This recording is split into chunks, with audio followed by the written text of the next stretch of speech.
Political structure कैसा है। हर जमाने में देखिए राजनीति हर एक साल रहा है, हर सदी में रहा है। हड़प्पा काल में भी आपको बताए थे कि पॉलिटिकल स्ट्रक्चर था। वहाँ पर उस जमाने में जो व्यापारी लोग थे वही प्रमुख माने जाते थे। जो सबसे अमीर व्यापारी होगा संभवतः ये माना जाता है कि वही राजा रहा होगा। उस जमाने में जो भी तो नियम कानून चलता होगा। फर्क क्या है, हम उस नियम कानून को पढ़ नहीं पा रहे हैं, समझ नहीं पा रहे हैं। कभी ना कभी तो ज्ञान होगा। जिस दिन हम हड़प्पा की लिपि को पढ़ लेंगे तब तो फिर चीज़ें और भी बेहतर होगा, और ज़्यादा हम समझेंगे। राजा जो था वो कबीले का क्या होता है, मुखिया होता था। कबीला समझते हैं ना, छोटे छोटे ग्रुप में लोग रहते थे। आज के ज़माने में अगर आप समझना चाहें तो गांव में जो टोला होता है, हर गांव में कई सारा टोला होता है। तो ये जो स्ट्रक्चर आपको देखने को मिल रहा है ये हमारा बहुत ही प्राचीन संरचना है। अलग अलग टोला, हम लोग के गांव में जैसे राठौर टोला अलग है, किनवा टोला अलग है, भदौरिया का अलग टोला है। मतलब एक ही जाति में जितने सारे जो उपजाति हैं उनका अपना अपना टोला हो जाता है, टोला बना लिया है, ग्रुप। तो पहले इसी तरह होता था। तो हर एक कबीले का एक क्या होगा, मुखिया होता था, और राजा एक प्रकार का क्या था, सरदार था, जिसे प्रायः उसको जो चुना जाता था, राजा को आप सरदार भी कह सकते हो। उसको किस आधार पे चुना जाएगा, बल और शौर्य। शौर्य समझते हैं ना, शौर्य क्या होता है, ताकत। जो प्रभावशाली व्यक्ति होता है, जो एक बार बोल दे तो सामने वाला उसके लिए जान देने के लिए तैयार है। अगर एग्जाम्पल के रूप में समझे तो महात्मा गांधी सबसे बेहतर एग्जाम्पल है। महात्मा गांधी एक बार आवाहन कर देते थे तो पूरा का पूरा जो भीड़ है वो उनके साथ जो है जुट जाता था। महात्मा गांधी से तुलना करना अभी के जो नेता है उससे बहुत मुश्किल होगा। अभी के नेता को भीड़ जुटाने के लिए ना पैसा खर्चा करना पड़ता है, कुर्सी, पंडाल, उसका नाश्ता, उसके खाने पीने का सारा व्यवस्था करता है, तब जाकर के कार्यकर्ता पहुंचता है। महात्मा गांधी के टाइम में एक बार बोले दांडी मार्च जो है करना है, अब 20-21 दिन का है, 1-2 दिन का नहीं है। ऐसा नहीं कि महात्मा गांधी कहीं से चंदा वगैरह इकट्ठा करके जो है सबके खाने पीने का व्यवस्था करते थे, वो ऐसा नहीं था। उनको कोई चंदा नहीं देता था। एक आदमी अकेला बढ़ा, उसके पीछे पूरा लंबा लाइन। अब 20-21 दिन तक आदमी उनके साथ चला। ये है शौर्य, ये है ताकत। इसलिए जो आदमी महात्मा गांधी को हल्के में ले रहे हैं, जो समझ नहीं पा रहे हैं, उनको गाली देना आसान लगता है। पर महात्मा गांधी को समझना, अगर आप समझना चाहते हैं तो आपको इतिहास ठीक से पढ़ना पड़ेगा। अब वो भी लाइन बाय लाइन पढ़ना पड़ेगा, समझ के पढ़ना पड़ेगा, और उस समय के उस सिचुएशन के हिसाब से पढ़ना होगा। अभी के हिसाब से तुलना आप नहीं कर सकते हैं, ठीक है। तो शौर्य के आधार पर चुना जाता था। तो राजा बल के आधार पर और शौर्य के आधार पर चुना जाएगा। राजा का चुनाव कबीले की जो आम सभा होती थी उसको क्या बोलते थे, जो कबीले का जो आम सभा था उसको हम क्या बोलते हैं, समिति। ये एग्जाम में कई बार पूछा गया है कि निम्नलिखित में से समिति क्या है। तो वैदिक काल की जो आम सभा था उसको हम क्या बोलते थे, समिति, और वही अपने राजा को चुनती थी। अभी के हिसाब से अगर समझिए कि उस जमाने का जो समिति था वो आज के जमाने का लोकसभा है क्या, या उसको विधानसभा भी कह सकते हैं, लोकसभा या विधानसभा। तो राजा को परीक्षा देना पड़ता था। राजा को वो उसको लड़ा के देखता था कि जो जीतेगा लड़ाई में वो बनेगा, जिसकी बुद्धि जबरदस्त है। ताकत के साथ साथ बुद्धि भी जबरदस्त होना चाहिए।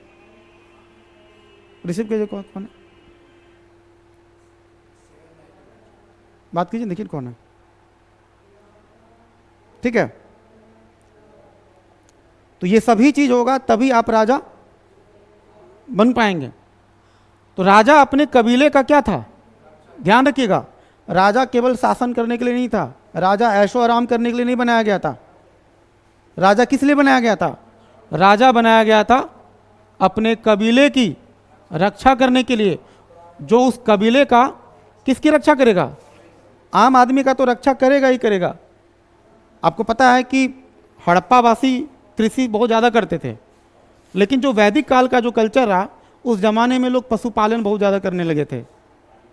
पशुपालन इतना ज़्यादा क्यों करने लगे? क्योंकि आर्य लोगों की वजह से। अब खेती से ज़्यादा पशुपालन होने लगा। ये सबसे मजे वाली बात है।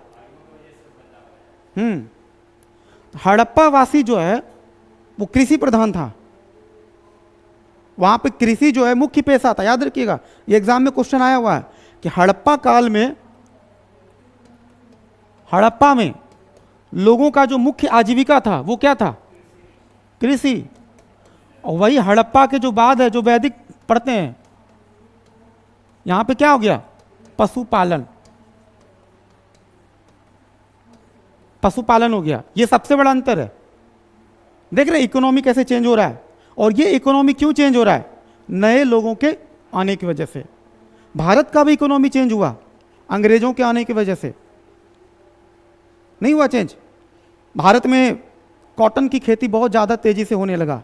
कॉटन की अलग अलग वैरायटी आने लगा, जूट की अलग अलग वैरायटी होने लगा, जो कॉफ़ी, जो टी, जो चाय की जो खेती, उसमें भी वैरायटी होने लगा।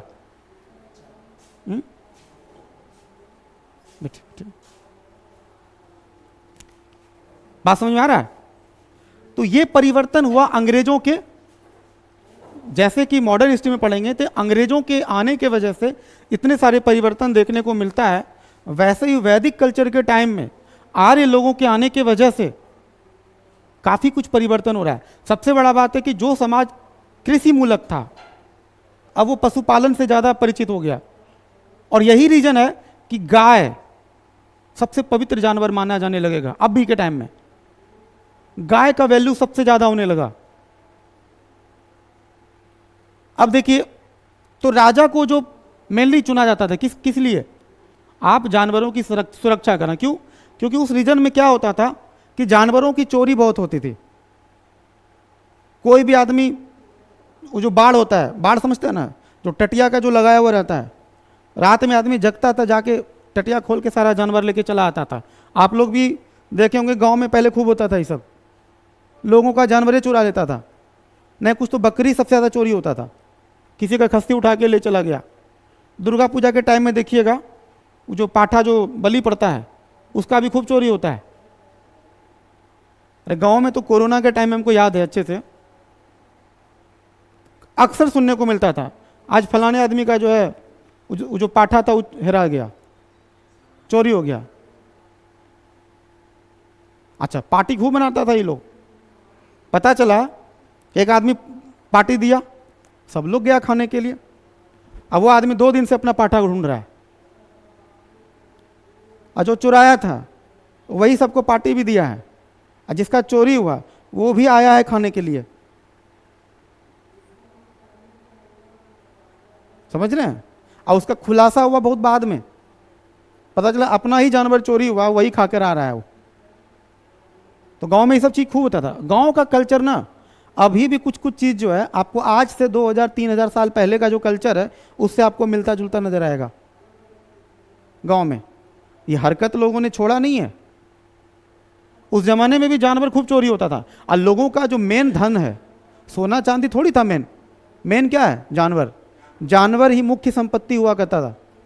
और वही जानवर की रक्षा करने के लिए क्या चुना गया था? सरदार। अब देखिए ये क्या करेगा? युद्ध में लड़ेगा भी। राजा जो है वो युद्ध में लड़ेगा भी, कबीले का सुरक्षा भी करेगा, और कबीले की ओर से देवताओं के लिए प्रार्थना भी करेगा कि हे भगवान, हमारे जो कबीला है, जो हमारा सोसाइटी है, उसकी तुम सुरक्षा करना। फिर धीरे धीरे करके, अभी तो नहीं हो रहा लेकिन बाद में देखिएगा बलि प्रथा चालू हो जाएगा। जो बलि प्रथा आज भी चल रहा है, किस चीज के लिए? कबीले की सुरक्षा के लिए। राजा युद्ध लड़ने जा रहा है तो उसके लिए क्या कर रहे हैं हम? बलि प्रथा का इस्तेमाल हो गया। बाद में, शुरुआत में नहीं हुआ है। और ये प्रथा धीरे धीरे करके बढ़ते चला जाता है। और याद रखिएगा, राजा के पास असीमित अधिकार है, अधिकार बहुत है राजा के पास, उसका चिंता नहीं है। राजनीतिक ढांचा अगर देखा जाए तो ये एग्जाम में आया हुआ, इसलिए इसको MBBI कर देते हैं, ये खूब पूछा गया है।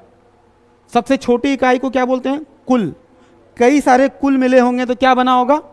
ग्राम। छोटा छोटा सबसे पहले देखिए, सबसे छोटी इकाई को क्या बोलते हैं? कुल। जैसे गांव घर में टोला चलता है, छोटे छोटे टोले को मिलाते हैं तो क्या बनता है? गांव। उस जमाने में ग्राम। फिर कई सारे छोटे छोटे गांव को मिलाएंगे तो क्या बनेगा? विश, पंचायत। कई छोटे छोटे विश को मिलाएंगे तो क्या बनेगा? जन, दैट मीन्स जिला। अब कई सारे छोटे छोटे जन को मिलाएंगे तो क्या बन जाएगा? राष्ट्र। बना ना? तो ये इकाई लगभग वैसा ही है जैसे कि आज है। आने वाले समय में इकाई में थोड़ा चेंजिंग होगा, जब आपको उत्तर वैदिक काल पढ़ाएंगे थोड़ा थोड़ा चेंजिंग नजर आएगा आपको। ये सीक्वेंस याद रखिएगा, आपको एरो करके दे देगा। Option number 1